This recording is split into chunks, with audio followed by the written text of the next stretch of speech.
Sister Wives. Janelle's trying to remake her life amid Robyn's core family comment. Signs Robyn's insensitive to Janelle and Cody's other exes. Sister Wives star Janelle is valiantly trying to heal after the passing of her son Garrison Brown, and she's embracing a new detox plan for this year, while dealing with Robyn Brown's core family rudeness. Janelle's strength is so inspiring it's actually humbling. The way that she's persevered after such a great loss is so womanly, so brave. She's always had a lot of common sense, but Janelle also has grace, humility, and resilience. Janelle's detox is centered on building routines that boost her energy and mood. Instead of lying in bed and checking out social media on her phone, she's doing workouts. In fact, it's a total reset. It's a holistic detox that benefits mind, body, and soul, as Janelle's also prioritizing a healthier diet and being more intentional with her screen time. In addition, she's going to avoid people who don't add value to her life. All of this sounds very wise. She's on the right track. Unfortunately, women like villain Robyn aren't as evolved. Janelle has been through a lot, and as she's grieved, she's really let fans into her life. Instead of retreating from the spotlight, Janelle honored her son Garrison, making sure that her followers knew about all of his good deeds. Now, as she moves forward with her detox, she's sharing that too, as seen in her post above, where she shares details about her 2025 wellness plan. A lot of reality stars pretend that everything is perfect all the time. However, Janelle's willing to talk about the vulnerabilities that most people face, the fears, the doubts, and the insecurities. Another thing that sets her apart is how she faces problems head-on, never hiding from life. It's clear that her commitment to carrying on is heroic. All she needs is backup from other Brown family members, including Robyn, who's still playing her childish games. Robyn never seems to adapt to changing circumstances. She's still tethered to the same prom queen mindset that she had when she was Cody's favorite wife. Back then, she didn't let a chance to lord it over Janelle, Christine, and Mary Brown slip by. Whether she was glued to Cody's side at family meetings or stage whispering that Cody should make Mary a s'mores at a family barbecue, yes, Mary overheard and felt humiliated, as her husband shouldn't need that kind of prompt. She was always now. Even though she's got the man she wanted all to herself, she's still in full flower, over-dramatizing situations and offending others. When she put herself on a higher plateau by referring to herself, Cody, and their kids as the core family, it was a new low. In the past, Robyn seemed to be the most comfortable with passive aggression.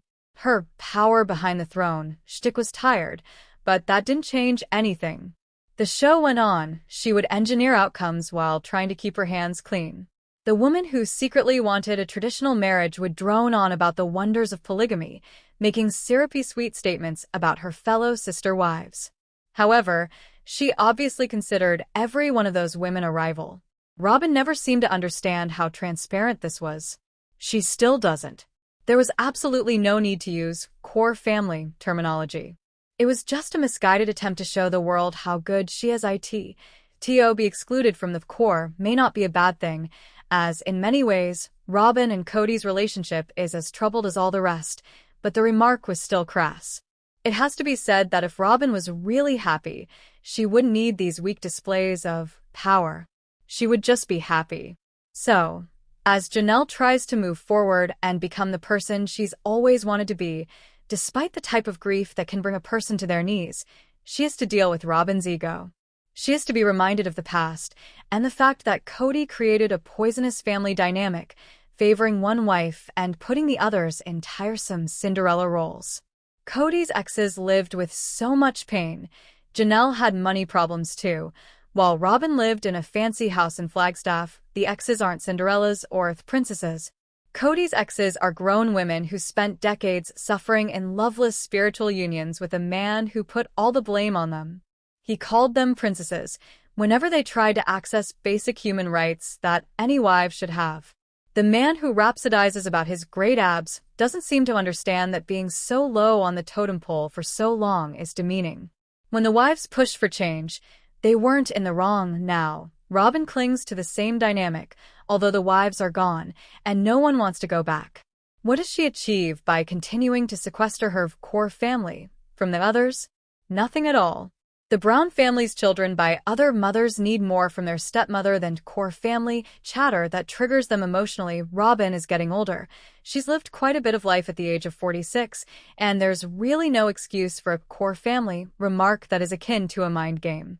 Everyone in the Brown family has moved on, recalibrating their lives due to the failed spiritual unions and Garrison's passing, but Robyn cannot change. She doesn't seem to want peace. Robyn may prefer unrest, as she's churning up drama for no good reason. She is basically fighting against people who are tired of the war. In a beautiful Leonard Cohen song that was performed by Jennifer Warnes called Joan of Arc, she sang, "Janelle has had to learn to rely on herself. It has not been easy. Trouble has followed her, and some things weren't her fault. As she went, riding through the dark, she found reserves of strength that made even the darkest nights of the soul endurable. That is why Janelle is such a beautiful person today. Janelle has depth. She is not afraid." Robyn, who does have a man to get her through a dark and smoky night, may not know as much about life. Janelle is going into the light, but Robyn's still in outer darkness, refusing to really embrace the others. No, she doesn't need to be those kids' mother, as they have moms already. All she needs to do is recognize how powerful words are. She should think before she speaks. Robyn hasn't had to live with the same kind of pain that Janelle must endure every day and night. That kind of suffering will make a person change. This is why Janelle is looking at the bright side. She knows how precious and how fragile life can be. Meanwhile, Robyn, who's been through so much, yes, Robyn lost Garrison too, but Janelle gave birth to him, spends her time coming up with catchphrases that make precious children feel bad. Perhaps Robyn didn't mean it like that. However, the Sister Wives star Robyn Brown should say she's sorry. Life is short, and the Brown children need to feel like they are right there in the nucleus with their father. They don't need to think about the core family and what it means to not be a part of it. Robyn can be cruel and may not even realize that she is. It is time for the Sister Wives star to think about the present and what is possible, far beyond the battles for supremacy that were so prevalent when the Brown family was still whole. Robyn needs to, as Ram Dass said, be here now.